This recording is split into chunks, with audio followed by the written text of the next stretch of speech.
నమస్తే, welcome to special discussion. Tamil Nadu ఎన్నికలు ఇప్పుడు పెద్ద ఎత్తున సౌత్ ఇండియాలో కాకరేపుతూ ఉన్నాయి. తమిళనాడుకి సంబంధించినటువంటి ఎన్నికలు ఈ నెల 23న జరగబోతూ ఉన్నాయి. అయితే రాష్ట్ర వ్యాప్తంగా కూడా ఇప్పటికే ఉన్నటువంటి అన్ని రాజకీయ పార్టీలు కూడా తమ ఎలక్షన్ క్యాంపెయినింగ్ని అలాగే మేనిఫెస్టోను కూడా ప్రకటిస్తూ ఉన్నాయి. ముఖ్యంగా ఉచితాలపైన అన్ని పార్టీలు కూడా దృష్టి పెడుతూ ఉన్నాయి. చిన్నపిల్లల దగ్గర నుంచి వృద్ధుల వరకు కూడా వాళ్ళకి ఏమేమి సౌకర్యాలు ఇవ్వాలో రాష్ట్ర ప్రభుత్వం నుంచి వాటన్నిటినీ కూడా అమలు చేస్తామని చెప్పేసి అన్ని పార్టీలు చెప్తూ ఉన్నాయి. ప్రస్తుతం అక్కడ అధికారంలో ఉన్నటువంటి డిఎంకే పార్టీ మళ్ళీ తిరిగి విజయానికి సంబంధించినటువంటి వ్యూహాలను వేస్తూ ఉంది. మరోపక్క అన్నా డిఎంకే బీజేపీ పొత్తు అక్కడ ఏదన్నా ఫ్యాక్టర్ చేంజ్ చేస్తుందా అంటూ కూడా చాలామంది మాట్లాడుతున్నారు. ఇక మరోపక్క కొత్తగా ఎంట్రీ ఇచ్చినటువంటి హీరో టీవీకే పార్టీ అధినేత విజయ్ కూడా తన విజయ అవకాశాలను కూడా మెరుగుపరుచుకునేందుకు కూడా ఆయన కూడా ప్రయత్నిస్తున్నారు.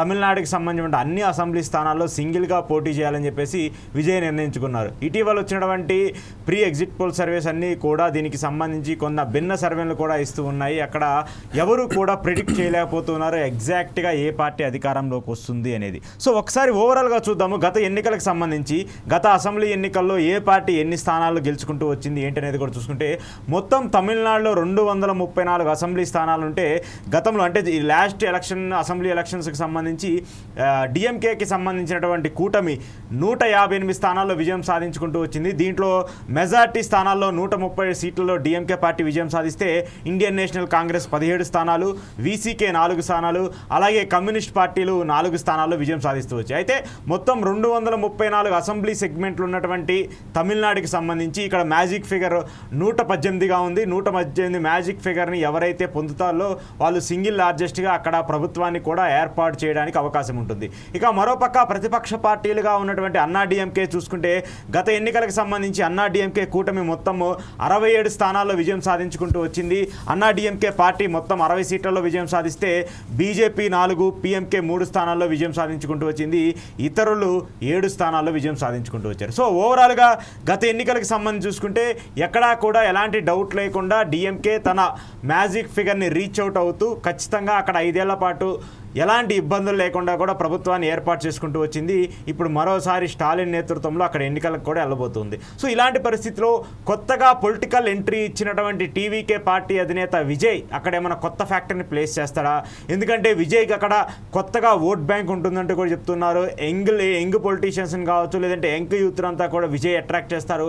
అలాగే సినిమా స్టార్గా ఉన్నాడు కాబట్టి ఆయనంతా కూడా ఒక పాజిటివ్ అట్మాస్ఫియర్ మ్యాన్ అంతా కూడా చేంజ్ చేస్తారు.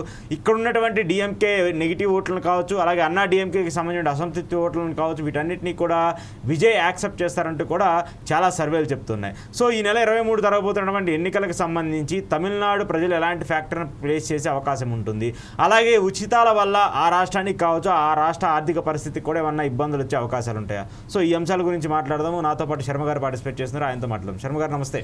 నమస్తే అండి అశోక్ గారు. సో తమిళనాడు ఎలక్షన్స్, ఎందుకంటే తమిళనాడు ఎలక్షన్స్ని మనం ఎందుకు ప్రియారిటైజ్గా తీసుకోవాలంటే it is close to our states. ఇటు తమిళనాడుకి ఆంధ్రప్రదేశ్కి సంబంధించి చూసుకున్నా, తెలంగాణకి సంబంధించి చూసుకున్నా తమిళనాడు కొంత అటాచ్గా ఉంటుంది. సో ఇలాంటి నేపథ్యంలో తమిళనాడు ఎలక్షన్స్ని కూడా మనం, ఎందుకంటే గతంలో మనం తమిళనాడులో ఉమ్మడి తమిళనాడుకి సంబంధించి కలిసి ఉన్నాం కాబట్టి కొంత మైండ్ వాళ్ళతో అటాచ్ అయి ఉంటుంది. సో మీ వ్యూ ప్రకారం తమిళనాడు ఎలక్షన్స్ ఈ సిచ్యువేషన్స్లో ఎలాంటి రోల్ ప్లే చేస్తాయి? అశోక్ గారు, ముఖ్యంగా చెప్పాలి అంటే మీరు అన్నది నిజం. తమిళనాడు ఎన్నికలు ఎప్పుడు కూడా చాలా ఆశ్చర్యాన్ని కలిగించేటువంటి అంశాలనే ప్రవేశపెడుతూ ఉంటాయి. మరి మనం ముఖ్యంగా ఈరోజు ఈ 2026లో జరిగే ఎన్నికల గురించి మాట్లాడాలి అంటే హిస్టారికల్గా అసలు మనం ఈ ఎలక్షన్ ల్యాండ్స్కేప్ గురించి మనం చూసినట్టయితే స్వాతంత్రం వచ్చిన తర్వాత 67 వరకు కాంగ్రెస్ అక్కడ పరిపాలన చేసింది. 67 తర్వాత ఈ ద్రావిడ మున్నేట్ర కళగం అని డిఎంకే అని అంటారు. ఆ ద్రావిడ పార్టీస్ అనేవి అప్పుడు ఆవిర్భావమైనవి. అవి వచ్చిన తర్వాత 72లో చీలిక ఏర్పడింది. ఓకే, డిఎంకే 2గా విడిపోయి డిఎంకే ఒకటి, అனைతు ఇండియా ద్రావిడ మున్నేట్ర కళగం అని అంటారు. అది ఎంజీఆర్ నేతృత్వంలో అది అలా 2 పార్టీలుగా వచ్చాయి. అంటే ఆ తర్వాత ఇప్పుడు మరొక ప్రస్థానం ఉంది. ముఖ్యంగా మనం సూక్ష్మంగా ఆలోచన చేసినట్టయితే తమిళనాడులో పరిపాలనా విధానానికి ఎలక్షన్స్ ఎలా మారిపోతున్నాయంటే ముందు ఓన్లీ కాంగ్రెస్ అనేది ఉండేది, తర్వాత ద్రావిడ పార్టీస్ వచ్చాయి. ఇప్పుడు ఒక కొత్త మార్పు ఏంటంటే ఈ ఇరు ద్రావిడ పార్టీస్తో పాటు 2 కొత్త పార్టీలు కూడా వచ్చాయి. 2 కూడా యువ నేతలు వాటిని ఆరంభం చేశారు. కాబట్టి ఒకటి మీరు అన్నారు, అది తమిళ వెట్రి కళగం అని, అది యాక్టర్ విజయ్ ఆయన స్టార్ట్ చేసినటువంటిది. రెండవది నామ్ తమిళర్ కక్షి అనేటువంటిది సీమన్ అనే ఒక యంగ్ మ్యాన్, ఆయన కూడా ఇటువంటి ఒక భావజాలంతోనే పార్టీని పెట్టారు. ఇంకోటి ఆయన స్పెషాలిటీ ఏంటంటే only highly educated people, qualified people అందులో ఉండాలి అని ఆయన ఉద్దేశం. ఓకే, అంటే వాళ్ళైతే ఒక సొసైటీకి మంచి దశ నిర్దేశాన్ని చేయగలరనే ఉద్దేశంతో పెట్టాడు. మరి ఈ నేతృత్వంలో ఇంతవరకు రెండు పార్టీల మధ్య బైపోలార్ కాంటెస్ట్ అని అనేవాళ్ళం. ఓకే, ఎందుకంటే చిన్నప్పుడు చెన్నైలోనే చదువుకున్నాను కాబట్టి, స్కూలింగ్ చేశాను. అప్పటి నుంచి కూడా మాకు రెండు పార్టీలే తెలిసేవి. ద్రావిడ మున్నేట్ర కళగం, అన్నా ద్రావిడ మున్నేట్ర కళగం అని రెండు పార్టీలు ఉండేవి.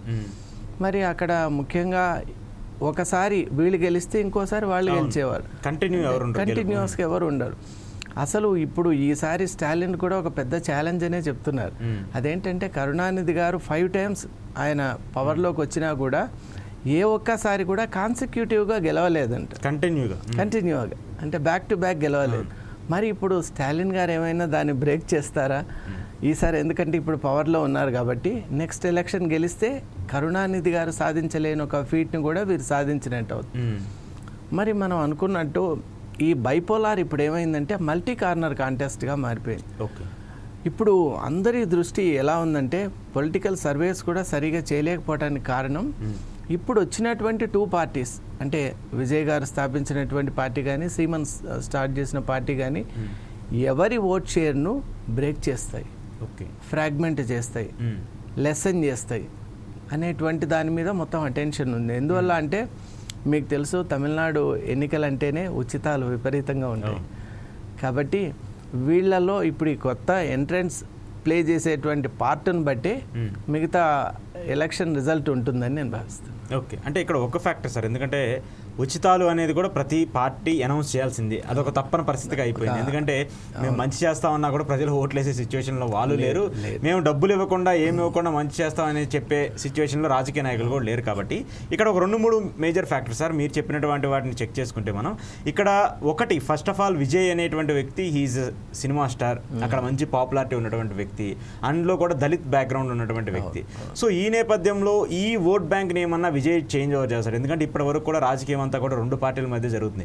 సో నేషనల్ పార్టీస్ ఎన్ని వచ్చినప్పటికీ కూడా అక్కడ వాళ్ళకి అంత స్టామినా లేకుండా పోయింది ఎమర్జ్ అవ్వడానికి, ఎందుకంటే సౌత్లో వాళ్ళకి అంత క్యాపబిలిటీ లేదు. కాబట్టి ఈ సిచ్యువేషన్లో తమిళనాడు లాంటి ఫ్యాక్టర్లో అన్నా డిఎంకే కాకుండా కొత్త ఆల్టర్నేటివ్కి అక్కడ ప్రజలేమన్నా మొగ్గు చూపే అవకాశం ఉంటుందా? చాలా మంచి ప్రశ్న అశోక్ గారు. ముఖ్యంగా ఈ ప్రశ్నకు సమాధానం ఇచ్చే ముందు ఇంకొక ఫ్యాక్టర్ను కూడా మనం గుర్తు చేసుకోవాలి సార్.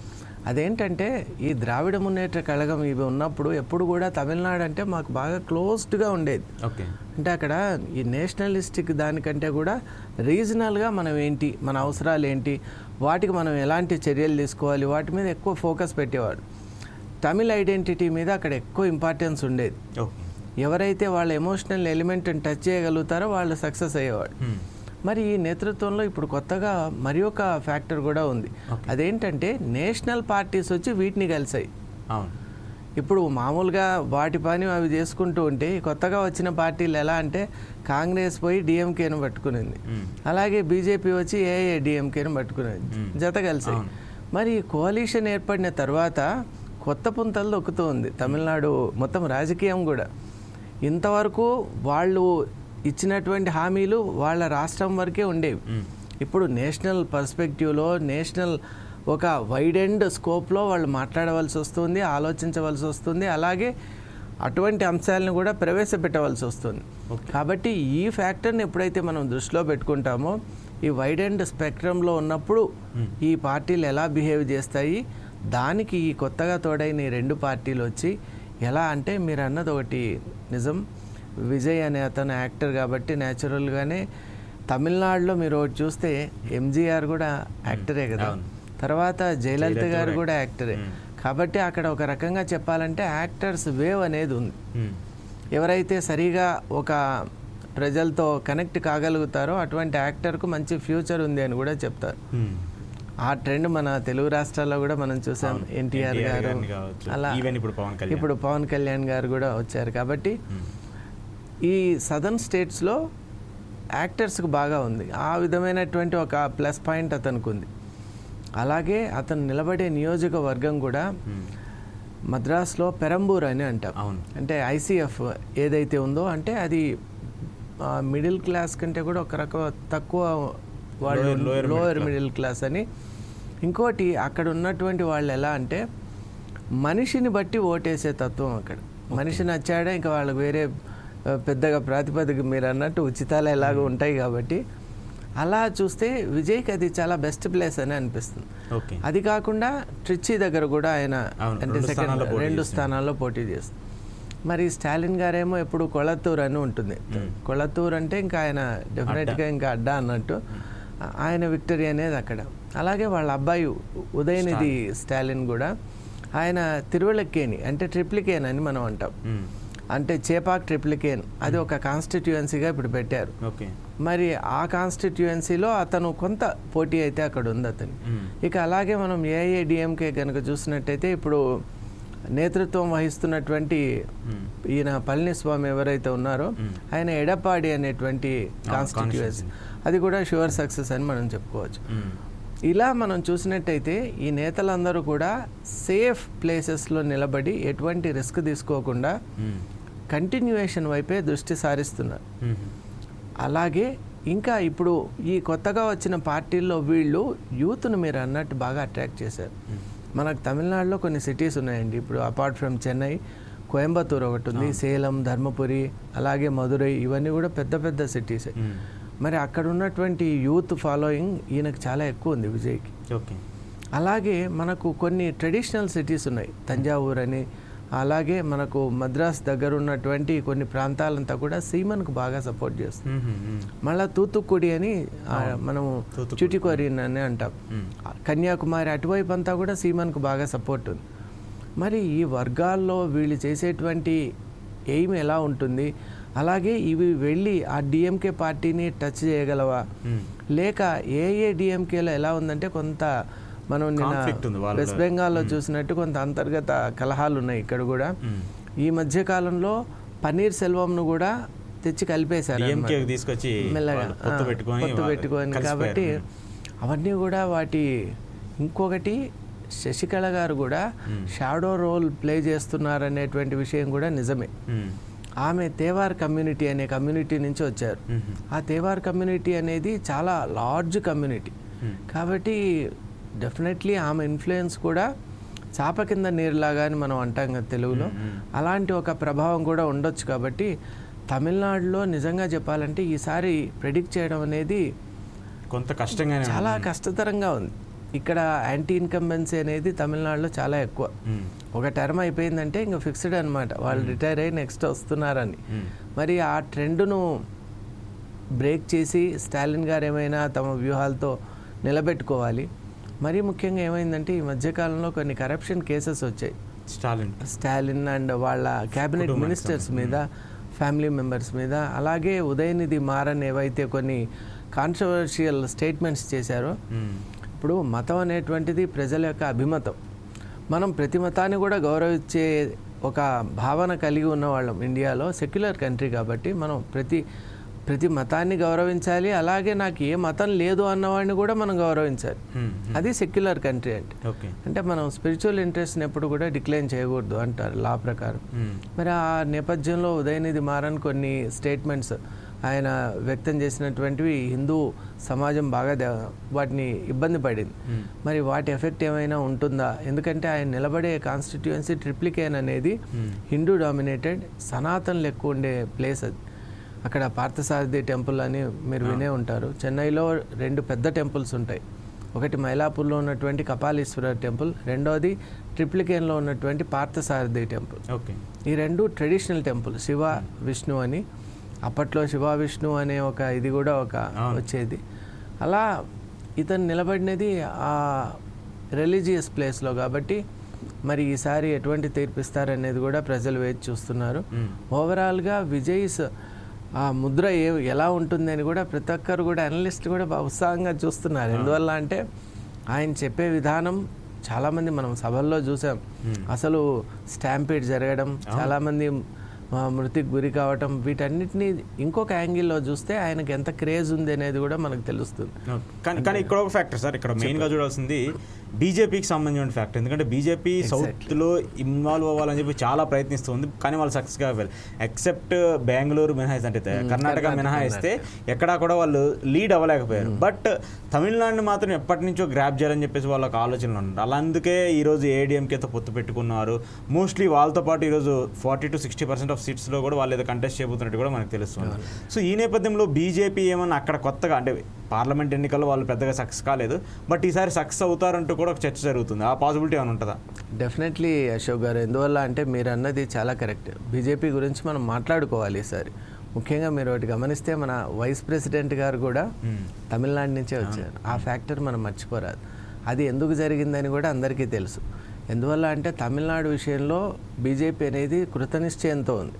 ఎలాగైనా అక్కడ వాళ్ళ ఓట్ బ్యాంక్ను సాధించుకోవాలి, సిద్ధింపజేసుకోవాలి, అక్కడ వాళ్ళ ముద్ర అనేటువంటిది ఉండాలి, బీజేపీ అనేది తమిళనాడులో ఉండాలి అని, ముఖ్యంగా సౌత్ అంతటా కూడా వ్యాపించాలి. మీరు చూస్తున్నారు కేరళలో కూడా, ఆ కేరళ మొత్తం కూడా వీళ్ళు రకరకాల వ్యూహాలతో వీళ్ళు ముందుకు వెళ్తున్నారు. ఇప్పుడు సక్సెస్ అండ్ ఫెయిల్యూర్ అనేటువంటిది అది ఎండ్ రిజల్ట్, కానీ ప్రజల్లోకి ఎంత మాత్రం వెళ్ళగలిగారు అనేది చాలా ముఖ్యం. ఎందువల్ల అంటే భవిష్యత్ అనేటువంటిది రాజకీయంలో ఎప్పుడు కూడా మనం ఎలా పెనట్రేట్ అవుతున్నాం అనే దాని మీదే ఆధారపడి ఉంటుంది. అలా కనుక మనం చూసినట్టయితే ఇప్పుడు బీజేపీ, ఇప్పుడు వెస్ట్ బెంగాల్లోనే మనం చూడండి, నామమాత్రంగా 3 సీట్లతో ఉన్నటువంటి పార్టీ ఈరోజు అతిపెద్ద ప్రధానమైనటువంటి ఒక అబ్స్టెకల్గా ఉంది. వాళ్ళకి నిజం చెప్పాలంటే టీఎంసీకి కమ్యూనిస్టుల నుంచి ఏమీ లేదు. ఇప్పుడు వాళ్ళకు మొత్తం వాళ్ళ ఫోకస్ అంతా కూడా వీళ్ళ మీదే ఉంది, బీజేపీ మీద. అలాంటి ఒక స్థితి తమిళనాడులో రావాలని ఎదురు చూస్తున్నారు. ముఖ్యంగా ఏఐఏడిఎంకే కూడా అక్కడ ఒక ప్రధానమైనటువంటి పార్టీ. ఇప్పటికి కూడా మనం తమిళనాడులో రూరల్ ఏరియాస్ కనుక వెళ్ళినట్టయితే రెట్టెలే అంటారు, అంటే 2 లీవ్స్ అనేది ఆ పార్టీని రెట్టెలే పార్టీ అని అంటారు అక్కడ. మరి అక్కడ రెట్టెలే పైన ఉన్నటువంటి అభిమానం ఈనాటికి ఉంది. ఎందువల్ల అంటే జయలలిత గారు కూడా ప్రజలకు బాగా దగ్గరయ్యారు. ఎంజీఆర్ గారు అంటే చెప్పనవసరం లేదు, అతిపెద్ద ఫ్యాన్ ఫాలోయింగ్ ఉంది ఇప్పటికి కూడా. కాబట్టి తమిళనాడులో రూరల్ బ్యాక్గ్రౌండ్ ఎప్పుడైతే తీసుకుంటామో ఖచ్చితంగా ఈ రెట్టెలే 2 లీవ్స్ పార్టీ ఏదైతే ఏఐఏడిఎంకే ఉందో దాని ప్రభావం చాలా ఉంది. మరి బీజేపీ వెళ్ళి వాళ్ళతో జతగట్టడం వల్ల ఒక రకంగా చెప్పాలి అంటే అక్కడ ఈ దేశీయ సంబంధమైనటువంటి, అంటే ఓవరాల్గా మన దేశానికి సంబంధించినటువంటి వాల్యూస్ కానీ విలువలను కానీ అక్కడ ప్రతిపాదించడం, మరీ ముఖ్యంగా హిందుత్వ సంబంధించినటువంటి ఎలిమెంట్స్ను కూడా అక్కడ స్ప్రెడ్ చేయటం. అండ్ ఇంకొకటి అక్కడ ఉన్నటువంటి మైనారిటీస్ కూడా అమికబుల్గానే ఉంటారు, నాట్ ఫెరోషియస్ ఆర్ వైలెంట్. ఎందుకంటే మేము అన్నేళ్ళు ఉన్నా కూడా ఎప్పుడు పెద్ద మత కలహాలు అనేది మాకు తెలియదండి. ఎప్పుడు కూడా అక్కడ మద్రాసులో నేను ఉన్నప్పుడు 2 విషయాలు నేను చూడలేదు. ఒకటి మత కలహాలు, రెండోది ఎగ్జామ్లో పేపర్ లీక్ కావడం అనేది. అసలు పేపర్ లీక్ అనేది మాకు తెలియదు అనమాట. అట్లాంటి జరుగుతుందని కూడా తెలియదు. అంటే అంత పకడ్బందీగా ఉండేది అక్కడ విధానాలు. మరి అలాంటి స్థితిలో ముఖ్యంగా అక్కడ వ్యవస్థలకు అట్లాంటి విధానం ఉంటుంది. మరి ఈరోజు మనం చూసినట్టయితే అక్కడ సగటు నాగరికుడు ఎలా ఆలోచిస్తున్నాడో తమిళియన్, దాన్ని మనం చూడాలి. ఇంకొకటి ఇప్పుడు ఇంటర్నేషనల్ ఫోకస్ కూడా బాగా ఎక్కువైపోయిన నేపథ్యంలో మనం నేరో రీజనల్ టెండెన్సీస్ నుంచి కూడా వాళ్ళు ఎవాల్వ్ అయ్యి వాళ్ళందరూ కూడా బ్రాడ్ పర్స్పెక్టివ్లో చూస్తున్నారు. కాబట్టి బీజేపీ, ఇటు కాంగ్రెస్ కూడా మనం మాట్లాడుకోవాలి, ఎందుకంటే పెద్ద పార్టీ అది కూడా. కాంగ్రెస్, రాహుల్ గాంధీ గారు కూడా విస్తృతంగా పర్యటన చేస్తూ తమ పార్టీ యొక్క విధానాలను తెలియపరిచే ఆయన కూడా తన ఓన్ వేలో వెళ్తున్నారు. కాబట్టి కాంగ్రెస్ కూడా ఏ విధంగా డిఎంకేని ఇంకా మంచి పుష్ చేసి ఆ అలయన్స్ను చక్కగా బైండ్ చేయాలండి. ఎందుకంటే అలయన్స్ అని ఎప్పుడైతే మనం తీసుకుంటామో ఆ మెంబర్స్ మధ్య కోహిషన్ చాలా ముఖ్యం. ఎక్కడైనా ఒక చిన్న గ్యాప్ ఉందనుకోండి, అది మనం అపోజిషన్ పార్టీకి అందించినట్టు అయిపోతుంది. మనమే ఫ్రీ హ్యాండ్ ఇచ్చి వాళ్ళు గెలిచే అవకాశాలు పెరుగుతాయి. కాబట్టి ఇటు బీజేపీ కానివ్వండి, కాంగ్రెస్ కానివ్వండి, వాళ్ళు ఎవరితో అయితే అలయన్స్ పెట్టుకున్నారో ఆ అలయన్స్ విషయంలో చాలా చక్కగా వాళ్ళ అలయన్స్ను ముందుకు తీసుకొని వెళ్ళాలి. అలాగే వాళ్ళ భావజాలాన్ని స్ప్రెడ్ చేయాలి, ఓటర్లను వాళ్ళు ఆకట్టుకునే ప్రయత్నం చేయాలి. ఇక అంతిమ విజయం ఓటర్ల చేతిలోనే ఉంది. ఎందుకంటే ఎక్కువ కాలం కూడా లేదు సమయం, చాలా తక్కువ ఉందండి. మరి వాళ్ళు చేసేటువంటి వ్యూహాలు కావచ్చు, ఎలా పొలిటికల్గా ఎలా అడ్వాంటేజ్ అవుతాయి అనేది కూడా చూద్దాం శర్మ గారు, ఆ పరిణామాలన్నీ కూడా. అయితే తమిళనాడు ఎన్నికలకు సంబంధించి చూసుకుంటే మెయిన్ ఈ ఫ్యాక్టర్స్ అన్నీ కూడా ఎలా వర్కౌట్ అవుతాయి ఏంటి అనేది కూడా చూడాలంటే ఇంకా కొద్ది కాలం సమయం మాత్రమే ఉంది. ఈలోపు ఎలక్షన్ మేనేజ్మెంట్ ఎలా చేస్తారు అన్ని పార్టీలు, ఆ తర్వాత వాళ్ళు పొలిటికల్గా ఎలాంటి ఈక్వేషన్స్ వస్తాయనేది కూడా చూడాలి. ఇది శర్మ గారి ఈరోజు స్పెషల్ డిబేట్. Thank you. చూస్తూనే ఉండండి 4 Sight TV.